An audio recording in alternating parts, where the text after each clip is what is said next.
New England Patriots and how they match up when it comes to the Houston Texans and that game, which is happening at 3 on Sunday. Divisional round, and win or go home it is for the New England Patriots, and so cannot wait for it to get here. You feel good? I do feel good. You know what? I feel very good because I feel like whatever it is that this team, whatever they are, however they're able to do it, they are able to muster a play when they need a play. The defense, if it's the same defense that showed up on Sunday night, then I'm not that concerned about it. I mean, yes, Texans defense is really, really good, but you got Drake May, so I don't know. Do you feel good about it? I feel really good, I'll keep beating this drum when you think about you're one game away from the AFC Championship, and you look at the team that you're going to be facing in the Houston Texans. Their offense doesn't scare me. Their defense scares me. I'd say their ends can get after it. I think that they're a better defense than the Chargers that we saw last week, and Drake faced some hardship in that one, especially early on. I don't worry about it too much because I think Mike Vrabel will be ready for them. That's the best part, is our coaching staff, I think, will be ready. It just worries me when it comes to the defense. I'm with you on the offense, but when it comes to defense, I just worry about Drake and Drake's safety. Yeah, I think your defense, the Patriots defense, will be able to give Houston's offense problems. You should have an opportunity because C.J. Stroud will make a ton of mistakes. You'll have opportunities. You just got to capitalize offensively, and I'm with you, Courtney. I think Vrabel will have those guys focused, ready to go. There'll be times in this game where, hey, listen, Danielle Hunter and Will Anderson, those guys are good players that they'll make some plays as far as, they'll put pressure on Drake May. If Drake May uses his legs like he did in the last game and takes advantage of that, I think and that his arm. We'd love him to use his arm. Yeah. I mean, obviously his arm, but, there are going to be plays that break down where you could say, all right, here's, he picked up, 15, 20 yards with his legs. So I think I'm scared, Greg, about how unafraid I am about it. I just think they're going to win. I'm really not worried. I don't know why. I mean, they could easily lose. It's the playoffs. The Texans are a great, pretty good team defensively. But I think it is going to be another, not a snooze fest, but I think they win by 2 scores. Well, it could also be, and the term recency doesn't really apply because it's been 7 years, but it could be that recency bias where you always expected the Tom Brady, Bill Belichick-led Patriots to win, and they always did. Right. So A fun fact about Mike Vrabel, he now has as many wins as Bill Belichick did in 5 years in Cleveland in his first year with the New England Patriots. Amazing. Pretty good. Amazing. Yeah. For Mike Vrabel. Unbelievable. Best coach in sports. I would not put, it is difficult when you think of, Belichick Brady because Brady was so good. But I think, Drake May, he's young, but he's really, really good. And I think he's got a good understanding of what he needs to do. And that first win that they had Sunday night gives him the confidence to say, okay, I just got to be a little bit smarter with the football. There are going to be plays there, especially against Courtney. You're right, especially against this D-line.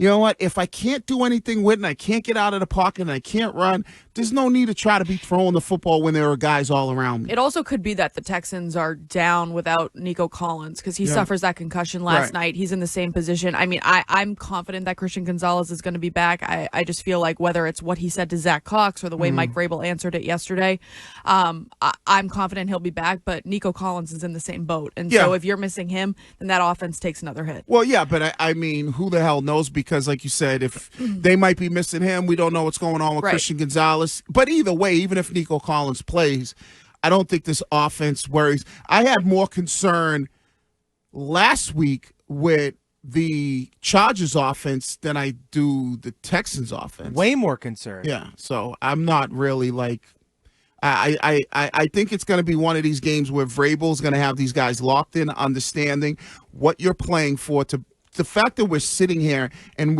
we're able to be hosting the Texans one game away from the AFC Championship. I know. And who plays the Sunday night game, 6:30? Rams and the Bears. Oh, so we'll know come start of that game. Yes. If you're hosting the AFC title game. So you will know. You're going to know whether you're going to get the Bills or whether you're going to get the Broncos. So I don't know who to be rooting for on Got to root Saturday. for the Bills. But Greg, I don't know, it's kind of HIPAA, but did you guys know that after Greg's lead about Dan Hurley, that can put Greg in concussion protocol?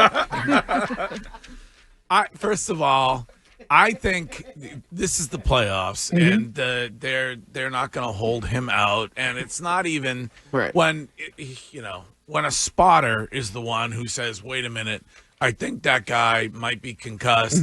You gotta get. There's not.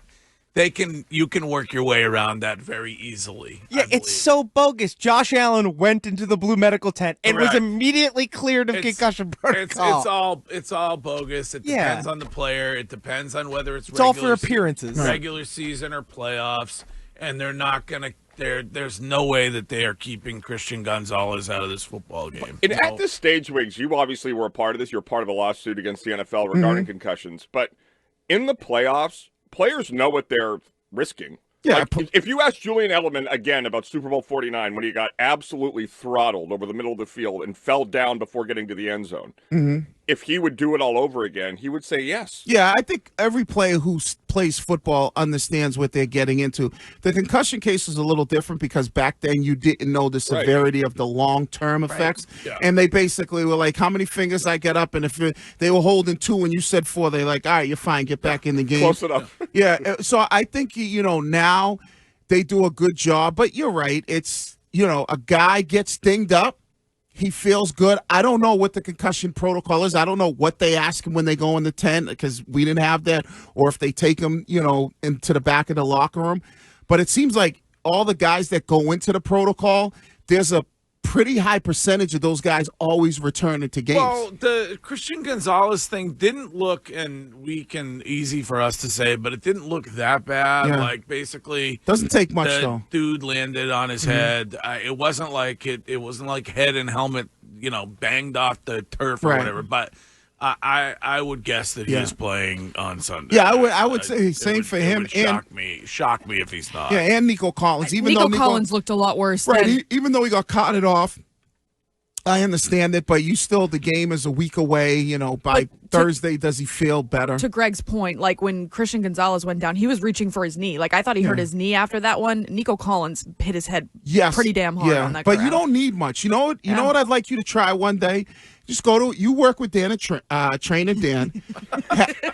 Megan Trainer. If you'd like to, just a brief side note, if you'd like to know what perhaps the long-term side effects of concussions are and why Wiggy was a part of the lawsuit, then keep listening. I think that's his old age. Can I tell you my favorite Wiggy story about this? Years ago, Wiggy is on a different station with a buddy of mine, Mr. Mark Feldman, great guy, and he is trying to do Haymakers for Hope, which is a great charity that has boxing matches for a charity that you can each support in the middle of a lawsuit against the NFL for concussions. Yeah. But you know what the thing is like, we talk so much, and I talk a lot. Like you stumble over, you stumble over words. Yes, you do. I'm still aware of what is going on. Yes. And I could drive, I could do all this stuff. I've seen you run out of gas occasionally. Yeah, I mean that's part of the wrong it. airport in Houston. Yeah, that was because of the edibles. That had nothing to do with the CTE.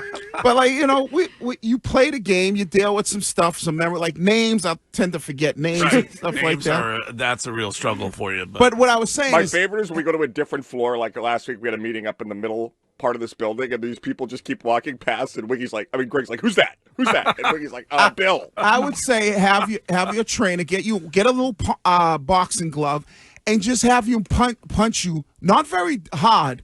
But at 60%. Yeah, no thanks. I don't want. Because you'll Hey Dan, slam me in the head when you told me that I should try it out. No, but what I'm saying is it doesn't take much for you to kind of get your bell rung. Right. And so that's why people are like, well, it didn't look like nothing happened to him. Not interested, but thank you. I have a question just quickly on the gambling component to this. Yeah. What's if there is a Super Bowl and a quarterback playing in the Super Bowl is forced out earlier in the whatever, because of the concussion protocol, and all the people have their money on Josh Allen, and the NFL deems that he is unable to return, and then all those bettors lose all that money. Well, it's a big controversy now because one particular sports wagering app has decided that they are not going to honor an injury provision any longer, Shine. Would that be the best way for me to describe that? Yeah, that would be the best way for you to describe that, Greg. And then the other sports books offer like this, like basically kind of